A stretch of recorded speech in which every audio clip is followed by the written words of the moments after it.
Assalamualaikum warahmatullahi wabarakatuh. Saya Puji Masfiro, NPM 19 40 60 40 20, lokal 3B Pendidikan Matematika. Jadi di sini saya akan membahas soal-soal serta penyelesaiannya. Baiklah, langsung saja di soal nomor 1. Di sini kita menggunakan teorema 2.33 untuk menentukan apakah matriks tersebut dapat dibalik atau tidak. Jadi bunyi dari teorema 2.33 itu adalah suatu matriks bujur sangkar A dapat dibalik jika dan hanya jika determinan A tidak sama dengan 0. Jadi jika determinan A itu sama dengan 0, maka matriks tersebut tidak dapat dibalik. Baiklah, langsung saja di penyelesaiannya. Di sini kita tulis matriksnya yaitu 4 2 8 min 2 1 min 4 3 1 6. Nah, jadi di sini kita bisa mengeluarkan kolom yang pertama ini dan kolom kedua. Kita tulis di sini jadi 4 min 2 3 2 min 1 1. Baiklah, kita sudah mendapat hasilnya. Jadi hasilnya itu kita bisa dapat dari perkalian miring. Nah, dimana 4 dikali 1 dikali 6 itu hasilnya 24, ditambah 2 dikali min 4 dikali 3 itu hasilnya min 24, ditambah 8 dikali min 2 dikali 1 itu hasilnya min 16. Terus tuh dikurangi dengan 8 dikali 1 dikali 3 itu hasilnya 24, ditambah 4 dikali min 4 dikali 1 itu hasilnya min 16. 2 dikali min 2 dikali 6 itu hasilnya min 24. Nah, jadi 24 ditambah min 24 ditambah min 16 itu hasilnya min 16. Terus tuh dikurangi dengan 24 ditambah min 16 dikurangi 24 itu hasilnya min 16. Sehingga min 16 dikurangi min 16 itu hasilnya adalah 0. Jadi matriks tersebut tidak dapat dibalik karena hasilnya itu 0. Nomor 2, di sini penyelesaiannya kita menggunakan aturan Cramer. Jadi langsung saja, yang pertama itu kita mencari determinan A, di mana entry-entrynya ini bisa kita dapatkan dari koefisien variabel yang ada. Jadi 1 min 3 1 2 min 1 0 4 0 min 3. Selanjutnya kita cari determinan dari A1, di mana determinan A1 ini kita peroleh dari determinan A ini.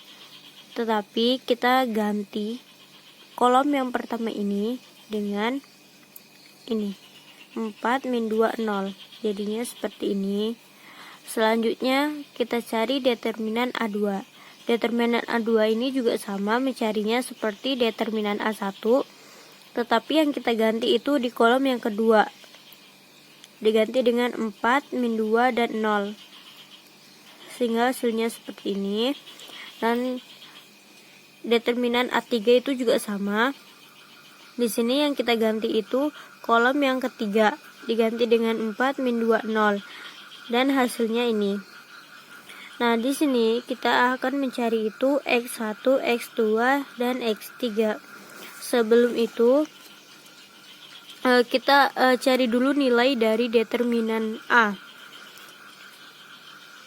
Nah, jadi di sini kita menggunakan ekspansi kofaktor. Nah, di mana kita dapat menutup kolom yang pertama ini dan baris yang pertama ini untuk yang pertama ini. Nah, jadi 1 ini kita ambil dari sini 1. Untuk ini kita kan tutup tadi kolom pertama dan baris pertama, sehingga mendapatkan hasil min 1 0 0 3. Dikurangi min 3 itu kita ambil dari sini. Nah, untuk mencari yang ini kita tutup kolom yang kedua dan baris pertama, sehingga mendapatkan hasil 2 0 4 min 3. ditambah 1 itu dapat dari sini 1. Dan untuk yang ini kita tutup kolom yang ketiga sehingga mendapatkan hasil kolom ketiga dan baris pertama sehingga mendapatkan hasil 2 min 1 4 0. Nah, kita jumlah dengan mengalihkan silang. Min 1 dikali 3, 0 dikali 0, 2 dikali min 3, 0 dikali 4, 2 dikali 0, min 1 dikali 4, sehingga mendapatkan hasil ini. Dan hasilnya itu 3 ditambah 18 ditambah 4 itu sama dengan min 11. Selanjutnya untuk determinan A1 itu juga sama seperti kita mencari determinan A tadi. Kita menggunakan ekspansi kofaktor juga. Nah, jadi di sini untuk mencari yang ini kita juga tutup kolom yang pertama dengan baris yang pertama. Seperti tadi. Nah, mendapatkan hasil seperti ini. Hasilnya 12 ditambah 18 ditambah 0 itu sama dengan 30. Selanjutnya mencari determinan A2. Juga sama seperti seperti determinan A dan A1 itu tadi. Dan di sini kita mendapatkan hasil 6 ditambah 24 ditambah 8 itu hasilnya 38. Selanjutnya determinan A3 itu juga sama. Di sini kita mendapatkan hasil 0 ditambah 24 ditambah 16 itu hasilnya 40. Nah, jadi di sini baru kita bisa mencari X1, X2 dan X3 di mana X1 itu sama dengan determinan A1 per determinan A. Di mana determinan A1 itu tadi 30 dan determinan A-nya itu min 11 sehingga kita bisa menuliskannya min 30 per 11. Untuk X2-nya sama dengan determinan A2 per determinan A, di mana untuk determinan A2-nya tadi itu adalah 38 dan determinan A-nya itu 11, jadi kita bisa menuliskannya min 38 per 11. Untuk X3 sama dengan determinan A3 per determinan A. Determinan A3 itu tadi 40, determinan A itu min 11, jadi kita bisa menuliskannya min 40 per 11. Jadi ini hasilnya. Nomor 3, di sini kita mencari luas dari paralelogram yang dibatasi oleh U dan V. Di sini sudah diketahui U-nya itu 2,3,0 dan V-nya itu min 1,2, min 2. Langsung saja ke penyelesaiannya, di mana rumus dari luas paralelogram itu alas dikali tinggi sama dengan norm U kali norm V sin theta. Bisa dituliskan begini menjadi sama dengan norm U kali V.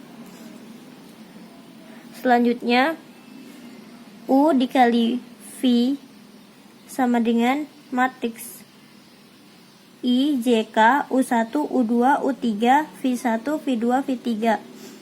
Di mana kita bisa mengganti U-nya itu dengan yang ini. Serta V-nya juga kita bisa ganti dengan ini. Jadinya seperti ini. Nah, selanjutnya di sini kita bisa mencari ini dengan menutup kolom yang pertama. Ini kan kita tutup. Nah, sehingga kita bisa mendapatkan kolom yang pertama itu 3, 0, 2, min 2 I plus, lanjut di kolom kedua kita tutup di yang kolom keduanya. Nah, jadi kita bisa dapat 2, 0, min 1, min 2 J plus, selanjutnya ke yang kolom ketiga kita tutup sehingga kita bisa mendapat 2, 3, min 1, 2K. Selanjutnya kita kali 3 dikali min 2, 0, dikurangi 0 dikali 2, itu hasilnya min 6i, ditambah 2 dikali min 2 dikurangi 0 dikali min 1, itu hasilnya min 4j, ditambah 2 dikali 2 dikurangi 3 dikali min 1, itu hasilnya 7. Sehingga kita bisa mendapatkan hasil yaitu min 6, min 4,7. Selanjutnya luas paralelogram. Kita di sini menggunakan vektor U dikali vektor P. Di sini akar min 6 pangkat 2 ditambah min 4 pangkat 2 ditambah 7 pangkat 2, yaitu akar 36 ditambah 16 ditambah 49. Hasilnya itu akar 101. Karena akar 101 itu tidak ada, maka ditulisnya 101. Selanjutnya nomor 4. Nah, di sini kita menentukan bentuk normal titik dari persamaan suatu bidang yang melewati P dan memiliki N sebagai normalnya. Jadi P-nya itu nilainya min 1, 3, min 2. N-nya itu min 2, 1, min 1. Nah, jadi langsung saja ke penyelesaian. Rumusnya itu A dalam kurung X dikurangi X0 ditambah B dalam kurung Y dikurangi Y0 ditambah C dalam kurung Z dikurangi Z0 sama dengan 0. Nah, jadi kita bisa ganti A-nya ini dengan N di sini. Jadi A-nya itu menjadi min 2, X-nya tetap. Nah, jadi di sini kan P-nya kita X0-nya kita ubah dengan nilai P. Di sini kan min 1 bertemu min jadinya plus 1 ditambah B-nya menjadi 1 dalam kurung Y-nya tetap. Y0-nya itu menjadi 3 karena plus ketemu min jadi min 3 ditambah C-nya itu menjadi min 1